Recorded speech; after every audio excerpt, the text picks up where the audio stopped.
Hi, this is Michaela. I'm doing a Dutch pour today on this 12 by 24 inch canvas. I got my push pins in so the canvas sits up off the table. And here are the colors I'm going to be using. I'm going to go over them again in just a bit. But first I want to show how I created this tote base. So I'm using these two colors here, and along with titanium white, of course. And I use these instead of starting with like a brown because I want to control the warm or cool shade basically of the color to complement the other colors that I'm using. And so this is actually super simple to do. I'm using like equal amounts of each color to start along with the white. And so I'm just showing a sped up mixing process, mixing the two colors, adding some titanium white. I get this nice taupe shade, and then I'm gonna put it on the paper, and then basically when it dries, decide, do I like this shade? Do I want it adjusted a bit? And in this case, I decide I want it a little bit warmer, so I'm gonna add some more of the orangey color, which is, it's actually it's a light red, but it looks sort of orangey to me. So I'm adding more of the warm color, mixing it up quickly, and then I get this nice warmer shade of taupe, and that's what I'm going to go with. So now I'm going to add my water. I use a 1-to-1 paint and water ratio. I'm just eyeballing it with these cups because they have ridges, so I can see approximately what's the same amount of paint and water. And I add the water gradually. You can see now it's still pretty thick, but you don't want to get clumps, so you have to add the water bit by bit. I can do a detailed paint mixing video if you guys want. Just let me know in the comments if you're interested. So now I've added the remainder of my water, mixed it up, and I get this fluid consistency, which I need to scale up, of course, for the size canvas I'm using. So here I'm showing one of the gold colors. The metallics are just slightly thicker in consistency, and so I'm using two different golds. I'll explain it in detail if I do a paint mixing video why they're thicker, but it's kind of complicated to explain. So I'm going to go over each color as I pour. I'm just showing the consistencies, and they're all mixed with just water. So I'm putting down my base layer now. Just, a good amount of paint down the center, obviously not too much. I don't want to blow it all off and then have to scrape it up off the table. So I'm going to start with this larger blow dryer I have because it's a big canvas. This blow dryer has a lot of control, but actually it's not that powerful, so I end up switching it to my other blow dryer.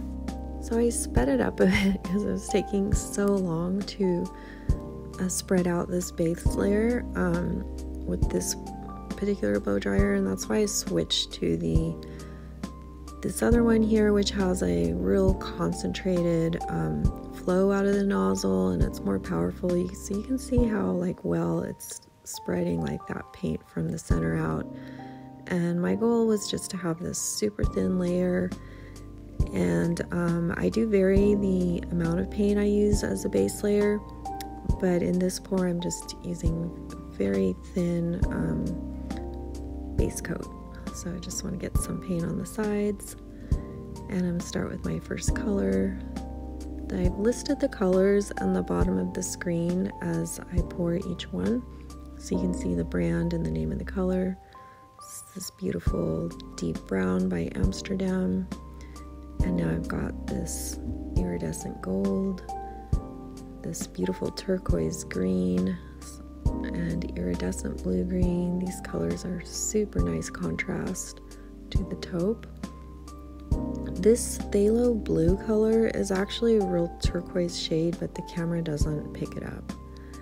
And some Windsor gold, and now I'm going to put some white around.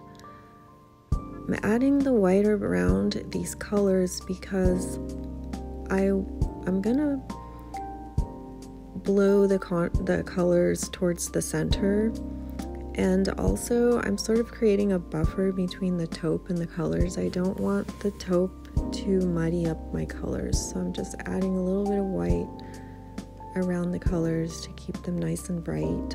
And now I'm going to add some taupe on the outside of that, just so I know I have enough paint to blow out the composition. This part is tricky to know how much paint to use and how you're going to end up blowing your composition. So I'm briefly torching my paint now because I wanted to get the air bubbles out, and now I'm showing in real time, this is how slow it is, that I'm pushing very gently the sort of the paint towards the center so that the colors will mix. I like it when my colors all mix together a bit. I like the effects it gives, and that's often what creates cells. But you definitely don't have to do this. So you can, obviously you can blow paint any way you like to create an abstract piece. So I'm gonna go ahead and let you guys watch the rest of this pour and just enjoy with some music, and I'll be back.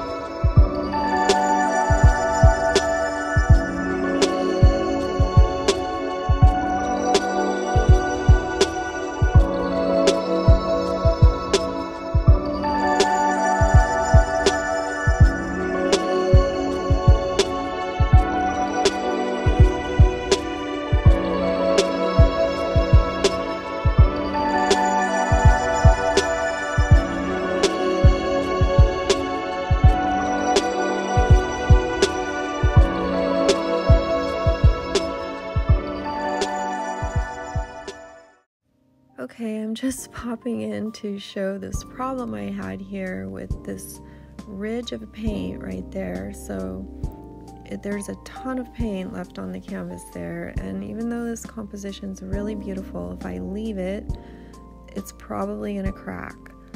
So I'm trying to blow out the paint more here, and then I use the blow dryer on high. It actually looks kind of cool now when I see it on the video, but at the time, and it is challenging when you're close up to the canvas sometimes to see a composition, so I didn't like it. I got frustrated. I removed all the paint, and then I put back some base coat here, and then I'm going to puddle the paint. The colors are in the same exact order, just they're in a puddle. Put some white around, and then I blow this out, and I get some cool cells popping up after it sits for a minute or two, and now I torch it, get even more cells, creates this super foamy look. I really love how that looks with the white. And yeah, now it's done, so I'm just gonna torch some other areas here, see what pops up. I get this really nice, sort of looks like a sprayed effect of like white bubbles popping up. And everywhere where I torch, it's mainly I think where I'm torching the opaque colors where I see some colors popping up. So the white again, and the taupe.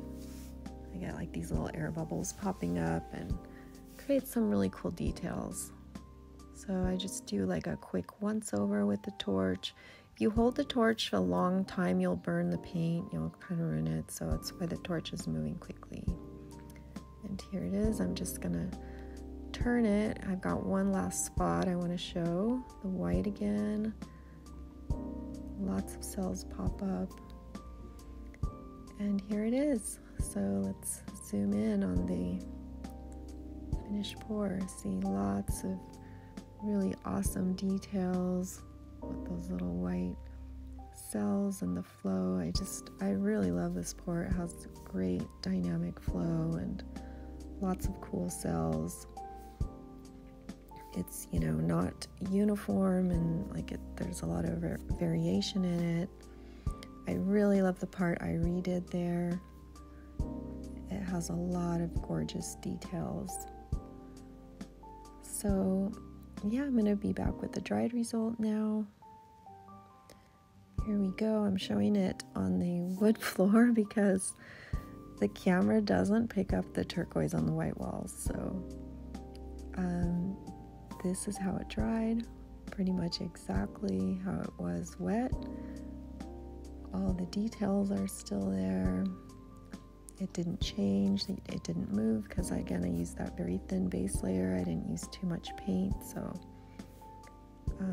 love that part there. Super bright, beautiful colors with gorgeous details again. This is still unvarnished. I love to show my pieces unvarnished because it's easier to film, and I think it also gives people a better idea when they see the unvarnished finished piece. And I'm going to show it from another view.